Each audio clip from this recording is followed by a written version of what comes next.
Bueno, bones tardes a tothom. No? Espero que pugui tindre una mica d'interès el tema aquest de Momentum. Sé que és tard avui, que hem tingut unes conferències molt intenses, però bueno, em van demanar si podia explicar una mica com veia el moment actual perquè era tan important amb el canvi, diguéssim, de la humanitat. No? Jo vaig publicar el llibre aquest Momentum, que vol jugar amb dues coses essencials. No? La primera es que estamos en el primer cambio grande de la humanidad, digamos, hacia la era de la inteligencia, ¿no?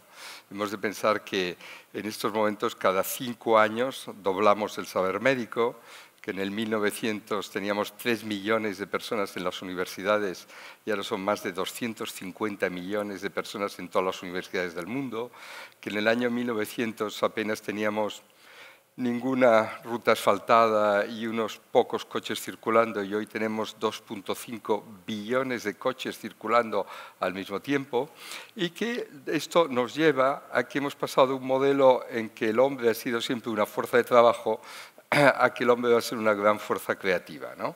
Es decir, donde teníamos unas industrias con 10.000 personas en Manchester, bueno, pues ahora tenemos unas grandes áreas con microempresas de 8, 10, 15, 20 trabajadores, donde el 50% está haciendo grandes trabajos creativos, ¿no?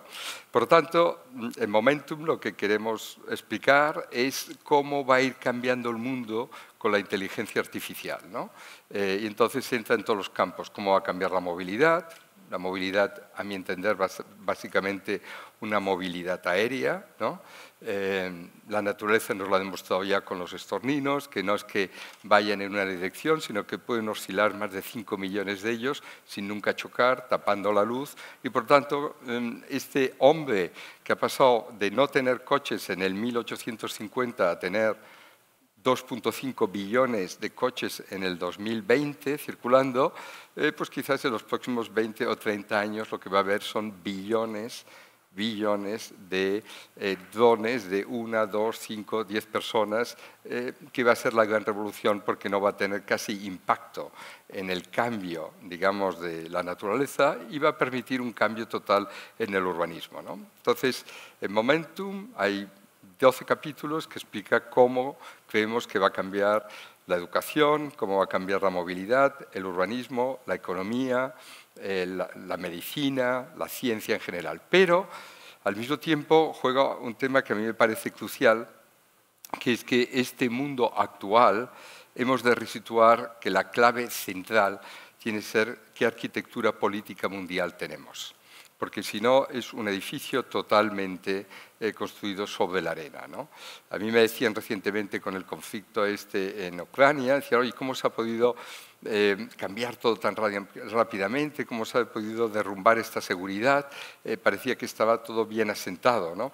Bueno, no está bien asentado porque no hemos creado el nuevo marco para esta humanidad, que no tiene que estar basada en grupos, sino que tiene que estar basada en cómo se libera el talento de cada individuo y cómo existe al final un marco común, planetario, donde la clave es la capacidad del individuo y no la fortaleza de los grupos. Creo que se nos ha desplazado, sin que nosotros nos demos cuenta, cuál es el gran problema en este mundo.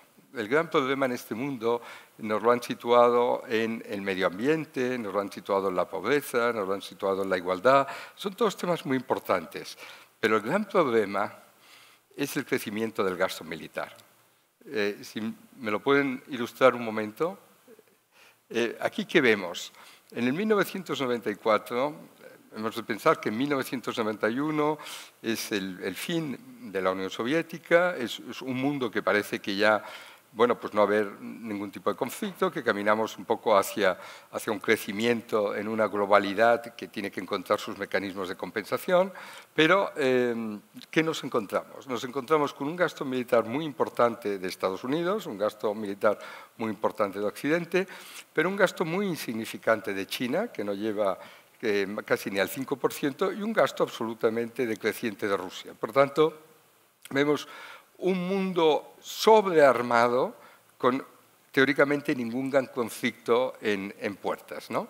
Pero Después del 94, bueno, llega la crisis de Kosovo, luego llega el problema de las Torres Gemelas, etcétera, y hay un cierto pensamiento en el mundo de que la clave es la fortaleza militar. Y entonces vemos del 1994 al 2020, si me pasáis la siguiente, el gran crecimiento exponencial, ¿no? Hemos visto que un actor que casi no existía, que era China, que era un 5%, representa ahora ya un 30%. Vemos que el gasto militar americano ha pasado de 500.000 billones de dólares a 767, ¿no?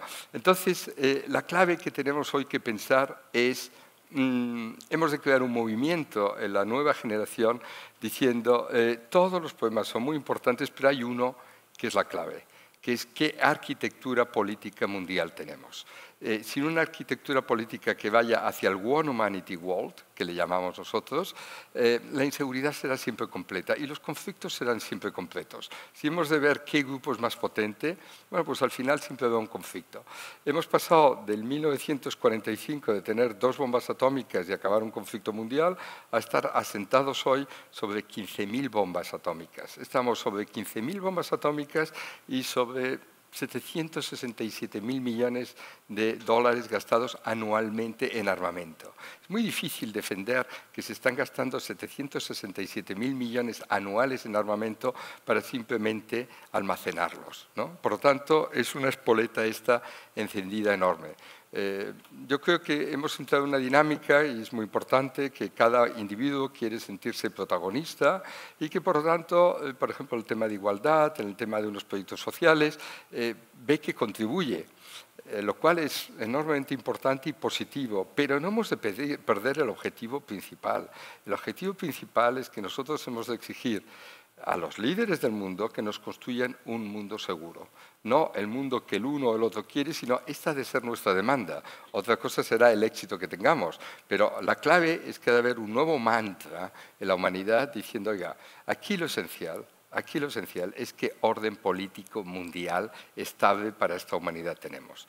Estamos realmente en un mundo muy interesante porque está progresando hacia arriba y hacia adentro. Digamos, hacia arriba, digamos, en la salida al espacio, como decía Stephen Hopkins, cuando le decían, bueno, ¿cuál cree usted que es el futuro de la humanidad? Él decía, bueno, yo creo que es ser las abejas polinizadoras del universo, ¿no? O sea, hay claramente una vocación humana al final de trascender la Tierra y de crear un orden en un sitio. Ahí hay una pregunta filosófica muy importante, es ¿cómo vamos a salir? ¿Vamos a salir como una humanidad que ha sido capaz de organizar un modelo de civilización en su lugar de origen, la Tierra, y que por tanto es una civilización positiva armónica, o es una especie que ha fracasado en su lugar de origen y que busca en otros lugares volver a empezar la historia y ver si crea un orden más positivo, un poco como debió pasar, digamos, con los fugitivos de Europa hacia Estados Unidos, hacia Australia, que empezaban un nuevo orden, ¿no? Y yo estoy convencido que en este momento que estamos en grandes avances tecnológicos, hemos de aplicar la inteligencia artificial al pensamiento político, al pensamiento de qué nuevos escenarios y intentar crear qué modelo de organización colectiva hemos de avanzar para tenerlo, ¿no? Por lo tanto, crecemos hacia arriba, pero también crecemos hacia el interior. O sea, hay unos grandes proyectos ahora de inteligencia artificial para descifrar todo el lenguaje de los pájaros. Por lo tanto, muy pronto vamos a saber qué se están explicando. A diferencia de otros animales, no están dando unos gritos de advertimiento, hay como una auténtica conversación. Y por tanto, ese será el inicio de descubrir cuál es el lenguaje de los animales, de las plantas. O sea, vamos a saber que este planeta es mucho más inteligente y estamos acompañados de seres mucho más inteligentes de lo que parece. Pero claro, esas dos grandes perspectivas de cómo tenemos un mundo más interesante en el planeta Tierra y cómo tenemos un mundo abierto totalmente al futuro en el universo, claro, tiene un punto de quiebra enorme que es la fragilidad de esta arquitectura política mundial que hemos creado, ¿no? Y uno puede decir, bueno, pero es difícil crear otra. Yo creo que no, creo que como todo, una vez me decía Javier Solana, aquí lo esencial es poner bien el norte, hay dos variables, que es el objetivo y la velocidad. es más importante el objetivo que la velocidad, porque si el objetivo no está bien trazado, por más que vayas rápido no llegarás nunca. Mientras que si el objetivo está bien trazado y el norte está bien puesto, será una cuestión de tiempo, pero llegarás, ¿no? Yo creo que aquí hemos de resituar estos objetivos nuestros y poner que el objetivo máximo que hemos de tener es avanzar hacia esta estructura de la One Humanity World, ¿no? Y decía, si vemos ahora cómo están organizados los estados en el mundo, hay de todo tipo y tamaño. Tenemos un estado pequeño, como puede ser Andorra, 30 o 40.000 habitantes. Tenemos un estado medio, como puede ser Dinamarca, 5 millones. Un estado mediano, tipo España, 45. Un estado grande como Turquía, 110. Un estado grande, tipo Estados Unidos, pero ya macros, como pueden ser la India o China, ¿no? Entonces, el tamaño no nos tiene que cerrar, ¿no? Porque si hemos visto como Estados Unidos en el 1787 aprueba una constitución que está fundada solo por 3 millones de personas, todos, digamos, de unos grupos sociales muy homogéneos, han venido básicamente de Inglaterra, son anglosajones, en un territorio pequeño de la costa atlántica, un país agrícola, y vemos que esta Constitución, con ciertas interpretaciones que hará luego el Tribunal Supremo, ha conseguido organizar el juego de 330 millones de personas. Hemos pasado de 3 millones a 330, de un pequeño territorio que está en el Atlántico a tener un país que llega hasta el Pacífico, de poder manejar una economía que es agrícola a manejar una economía que ha pasado a ser industrial y luego de servicios, y a tener un grupo humano muy compacto, anglosajones, a tener latinos, africanos, orientales, etc., ¿no? Por tanto, han sabido crear unas normas de juego, y estas normas de juego han sabido acompañar el proceso creativo de una sociedad. Nosotros ahora tenemos, por una parte, que esta sociedad a nivel individuos, empresas, organizaciones, está demostrando una gran emulsión creativa y de iniciativas, está desarrollando un saber impresionante, pero al mismo tiempo esta sociedad no se ha dado cuenta o no lo puede afrontar suficientemente que el marco colectivo planetario en el que se está moviendo está absolutamente viciado porque no está asentado de una manera sólida para ese gran crecimiento que tiene que llevar adelante, ¿no? Y bueno, yo creo que Momentum, que visualiza todo ese tipo de cosas, nos puede ayudar a crear un cierto mantra de exigir, avanzar hacia ese nuevo marco político mundial que nos tendría que llevar, pasar en su día, digamos, de la Organización de las Naciones Unidas a la Organización de la Humanidad Unida, ¿no?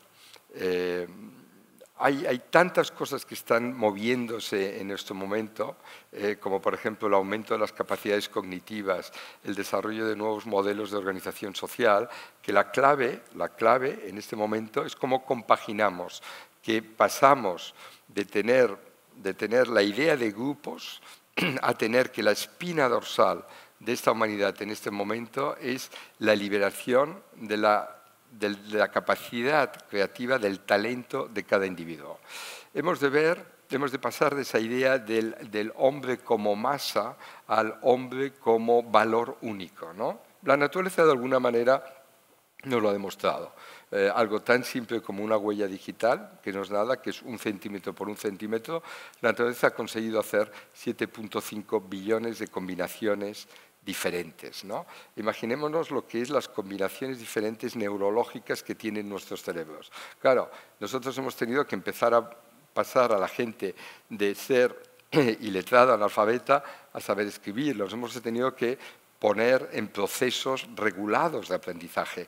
Pero ahora, con todo el desarrollo de las capacidades digitales, lo que nos lleva es abrir totalmente unos nuevos espacios a la humanidad, de que intente ver cada individuo qué es lo que realmente él es único y qué puede hacer. Por tanto, deciros en este seminario que trata sobre el talento y sobre cómo impulsamos la creación, que estamos en el umbral de un mundo de gran cambio en todos los aspectos, que se nos plantea el reto de la inteligencia artificial, pero que esta inteligencia artificial puede estar perfectamente al servicio de la inteligencia humana.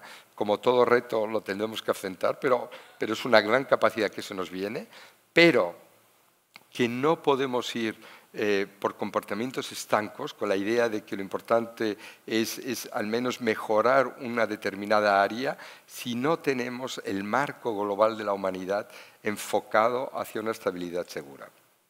Muchas gracias.